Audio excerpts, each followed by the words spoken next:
Assalamualaikum warahmatullahi wabarakatuh. Halo Sobat Jubel, kembali lagi di podcast Jubel Inspiratif yang selalu mengundang tamu-tamu menginspiratif bersama dengan saya Rini Wijaya.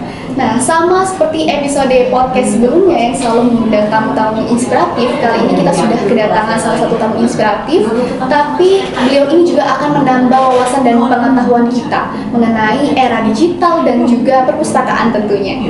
Langsung saja kita sambut dan panggilkan Bapak Dr. Mulyadi Erhum selaku dosen prodi ilmu perpustakaan UIN Raden Patah Palembang. Selamat datang Bapak. Assalamualaikum. Apa kabarnya Bapak? Harus iya, saya dengar ini ya. Pokoknya harus selalu sehat dan semangat tentunya ya Pak. Oke, baik Pak. Berbincang mengenai era digital saat ini Pak. Kita kan apa-apa serba HP, apa-apa serba online gitu Pak. Jadi mungkin boleh diberikan pengertian sedikit kepada semua sobat juga. Sebenarnya apa sih Pak penting dan urgensinya perpustakaan digital untuk kita di era zaman ini? Ya, dulu kita itu ada namanya natural intelligence. Jadi kecerdasan itu hanya dari manusia karena dari Tuhan secara natural. Tapi di era baru ini ada namanya artificial intelligence. Jadi kecerdasan buatan. Artinya kecerdasan yang dibuat oleh manusia, lalu kemudian dia memiliki kemampuan cerdas seperti manusia. Salah satunya misalnya handphone. Jadi dia memiliki kemampuan sama seperti kita, bisa membaca, menunjukkan arah gitu ya. Kemudian juga yang lain-lainnya yang bisa dilakukan oleh manusia. Nah itulah nanti yang akan mengubah kita di dunia digital termasuk di perpustakaan nanti. Ya. Oke, kalau contoh dari layanan transformasi perpustakaan di era digital itu bagaimana Pak? Ya,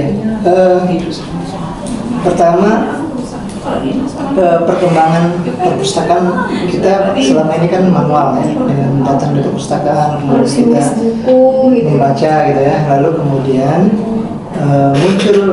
muncul perkembangan baru yang saya sampaikan tadi, artificial intelligence, lalu kemudian di dunia teknologi di komputer kita muncul namanya aplikasi ya, aplikasi otomasi kalau dalam bahasa ilmu perpustakaan itu otomasi perpustakaan. Nah, otomasi perpustakaan itu semua layanan, semua rekam jejak apa yang ada di perpustakaan manual berpindah ke komputer. Nah, itu ada yang offline, ada yang online. Sekarang sudah online, jadi akhirnya semua aktivitas perpustakaan berpindah ke komputer dan juga melalui internet. Jadi kita bisa melihat atau bisa bahkan melakukan layanan dengan dengan dunia maya gitu kan. Dan dari situlah berkembang ilmu perpustakaan ke digital ini. Nanti setelah berubah, layanan pun, buku pun berubah menjadi berbentuk file. Makanya sekarang nanti ada namanya e-library gitu ya, e-book lah biasanya. Jadi kita membaca sudah menggunakan beralih ke dalam media lain seperti handphone dan project. Oke, baik. Lalu dengan adanya penerapan perpustakaan digital dan lain sebagainya yang serba digital ini Pak, apakah ada dampak negatifnya di bagi para pembaca yang mungkin membaca itu melalui media online gitu? Ya, pertama ada orang berpendapat bahwa setelah ada buku-buku yang berubah menjadi digital, maka perpustakaan akan hilang, akan mati gitu. Iya, betul, itu seperti kita ketakutan kita seperti itu ya. Khawatiran kita seperti itu. Tapi justru sebenarnya pemikiran itu bukan keliru, tapi hanya pemahamannya saja yang kurang. Jadi justru digital itu salah satu bahan pustaka namanya. Kalau di perpustakaan itu apa namanya, bahan pustaka atau koleksi ya. Nah, salah satu diperkuat dengan koleksi digital, gitu kan. Adanya buku digital itu menambah kekuatan bahan pustaka yang ada di perpustakaan. Jadi ada orang yang memang dia membaca itu ya maunya manual kan. Nah, tapi kalau di zaman sekarang ya pengennya pakai berbentuk digital. Nah, jadi dengan adanya digital itu justru menambah kekuatan. Bahkan nanti kalimatnya kita ubah bahwa sekarang misalnya pakai Google ya, kita pencarian dibuat website alamatnya di Google. Nah, lalu kemudian tinggal buat kalimatnya bahwa Google ataupun aplikasi e-book yang ada itu merupakan perpustakaan alternatif. Jadi dia alternatif lain untuk mengikuti perkembangan era digital yang sekarang. Jadi sebagai penguat ya. Jadi kita justru nanti kedepannya bahkan ya harus berpindah ke digital kan. Tinggal nanti kita ada persoalannya, kalau negatif positif tadi mungkin oke lah, kita mungkin dengan penerbit ya masih ada perlu kesepahaman juga kan, karena kalau kita diberikan ke dunia digital ya otomatis kita sudah rela atau free ataupun ikhlas ya dengan digital, buku yang sudah digitalkan itu. Nah, jadi ya kalau dibilang negatif dan positif tinggal kita, karena dunia internet itu dunia digital, teknologi tidak bisa dibendung. Makanya misalnya negatif tidak boleh, kita tidak bisa. Nah, tinggal pemerintah ataupun semua pihak ya, seperti misalnya maaf ada tayangan-tayangan yang tidak sesuai dengan tata susila, mungkin di-cut dari sana dari pihak teknologi, bagian pengembangan teknologi gitu saja. Oke, baik. Lalu untuk wilayah di Indonesia kan Pak tidak semuanya mempunyai digital yang memadai begitu. Alhamdulillahnya misalnya di Jubel kan sudah mempunyai fasilitas digital yang memadai untuk kita mengikuti era perkembangan ini. Lalu bagaimana dengan wilayah lain di luar sana yang mungkin masih memiliki keterbatasan teknologi, Pak?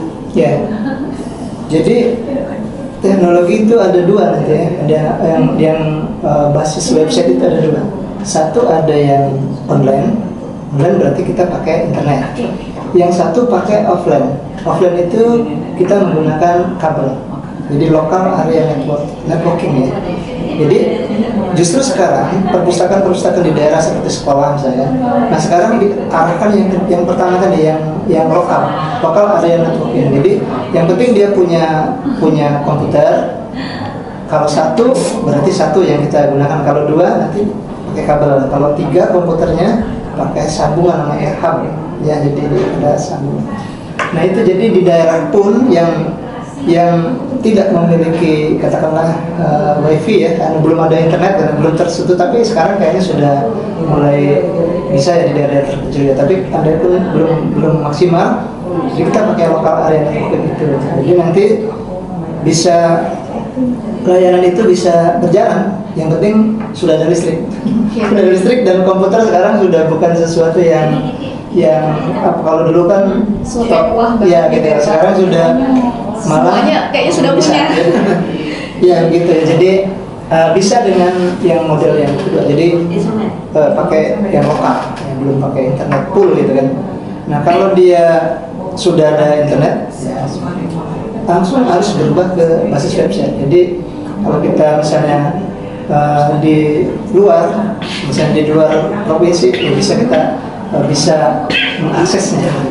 Ya. Jadi tidak ada alasan lagi untuk tidak mengikuti perkembangan zaman begitu ya, Pak? Ya.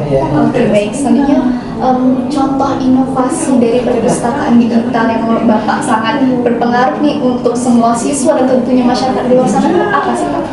Ya, pertama saya kebetulan ngajar perpustakaan digital ya. Kemudian juga ada otomasi perpustakaan. Ada sekarang program aplikasi itu biasanya kalau kita install itu berbayar kan. Nah, kita cari yang free. Ada satu namanya Book Creator. Nah, itu mungkin kalau bisa cari ya, bookcreator.com. Nah, itu kita bisa, ini mungkin salah satu inovasi yang dibuat oleh para ahli IT ya, terus disebarkan dalam bentuk free. Nah, itu kita ketik saja bookcreator.com, lalu kemudian kita masukkan email. Nah, itu kita bisa mendesain buku, membuat buku e-book namanya. Nah, itu minimal ada 20 buku. Kalau lebih dari 20 berbayar. Jadi satu email 20 buku kita buat. Misalnya kita yang hobi buat cerita romantis, nah tinggal dibuat cerita covernya, bahkan ada template-nya tuh. Nanti dipublish bisa. Nah, nanti bisa Ririn praktekkan. Oh iya, tentunya Pak. Nanti membuat buku namanya book creator. Catat aja bookcreator.com. Muncul masuk ke email, nanti ada dua, ada teacher, ada student. Nah, kita ambil yang teachernya. Kalau student dia harus ada kodenya, yang dari teacher kan, kita teachernya nanti email terus kita buat. Nanti desainnya ada yang misalnya untuk tema bukunya apa, majalah atau misalnya fiksi atau misalnya buku-buku non fiksi pelajaran kan, nanti tinggal kita buat. Bahkan ada yang template nanti kita tinggal berubah-ubah tagnya.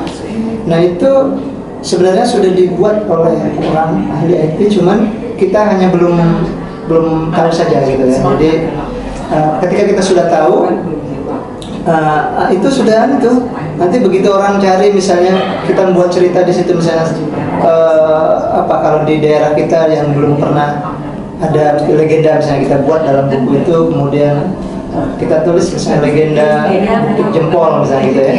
Nanti begitu kita klik ya Bukit Tunjuk ya, Bukit Tunjuk di Maranim itu muncul, dan bahkan bukunya sudah seperti e-book gitu.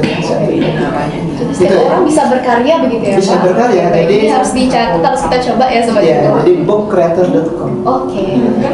Ya. Oke, baik. Bapak kan sejauh ini kita sudah ngobrol-ngobrol cukup jauh nih Pak mengenai perpustakaan digital. Bapak juga tadi sudah berkesempatan untuk berkeliling-keliling di perpustakaan 17 dan mengetahui lumayan banyak program kami. Nah, menurut Bapak tentang perpustakaan kami saat ini bagaimana Pak? Ya, terima kasih. Kebetulan saya ikut dalam tim juri ya. Jadi kalau lomba itu kan ada juara satu, pengennya juara satu gitu. Harusnya juara satu. Tapi semuanya pengen menjadi juara ya. Jadi sebenarnya bagaimana perpustakaan yang baik itu cuma 3. Sebenarnya syarat utamanya 3 dulu. Pertama, pengakuannya dulu, maksudnya ada SK-nya enggak dari kepala sekolah, dari dinas, atau sekarang akreditasi. Misalnya kita sekarang akreditasi apa? Perpustakaannya. Nah, itu berarti sudah satu contohnya. Oke, baik. Sudah satu syarat ya. Kedua, dia harus punya tempat perpustakaan, gedungnya itu harus terpisah, tidak boleh nyatu dengan anak. Kita sudah terpisah? Sudah terpisah. Sudah 2 lantai. Ya, sudah terpisah. Ketiga, koleksi. Koleksi itu minimal 10.000. Nah itu ya. Kalau itu 3 sudah terpenuhi, makanya sekarang kita 17 kabupaten ya, dia ambil berapa ini, dia cek dulu minimal akreditasinya B. Nah, yang tidak B tidak masuk dulu, sudah syarat aja kan. Nah, jadi itu pertama.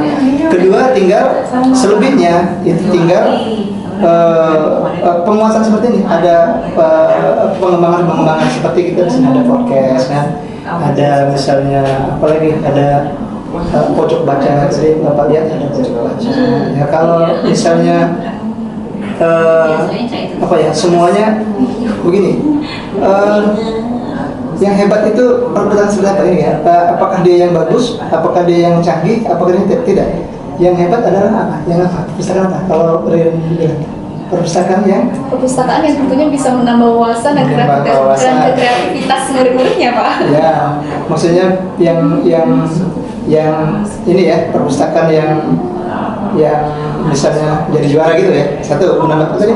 Menambah wawasan dan kreativitas para siswa. Karena itu fungsi literasi gitu kan. Apalagi yang bagus, ya. Apalagi yang nyaman tempatnya gitu. Yang apa?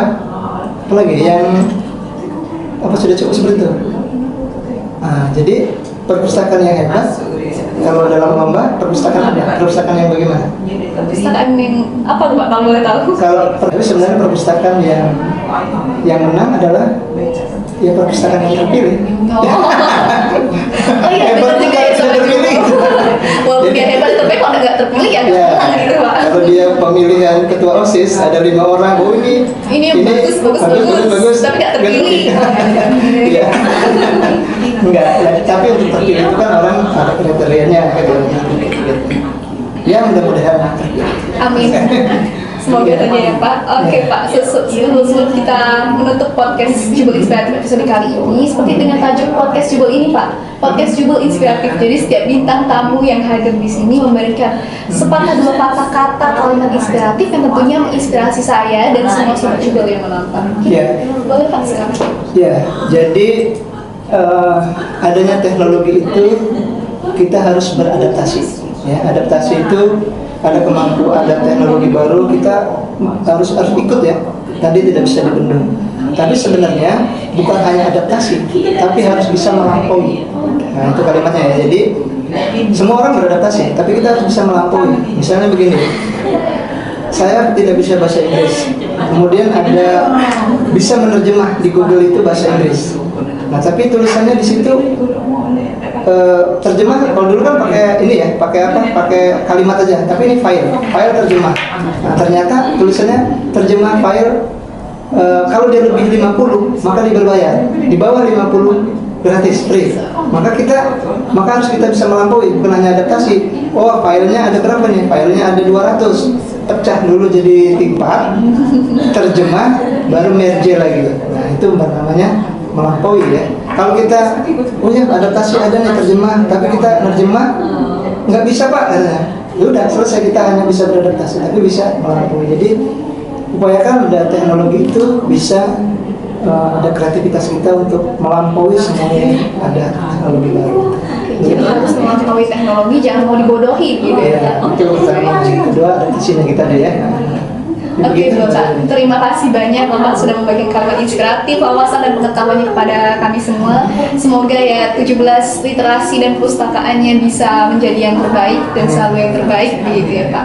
Sekali lagi saya ucapkan terima kasih banyak Bapak sudah berkesempatan untuk hadir di SMA Pus Negeri 17 Palembang, terkhususnya di podcast Jubel Inspiratif ini. Semoga Bapak juga selalu sehat dan semangat selalu. Terima kasih juga kepada semua penonton podcast Jubel Inspiratif yang selalu mengundang tamu-tamu menginspiratif. Nantikan terus episode podcast Jubel Inspiratif berikutnya yang akan selalu mengundang tamu-tamu yang tentunya menginspiratif. Saya Rini Wijaya pamit undur diri. Terima kasih dan wassalamualaikum warahmatullahi wabarakatuh. Belajar bersama, maju untuk semua, kita pasti bisa. Salam literasi. Terima kasih banyak Bapak.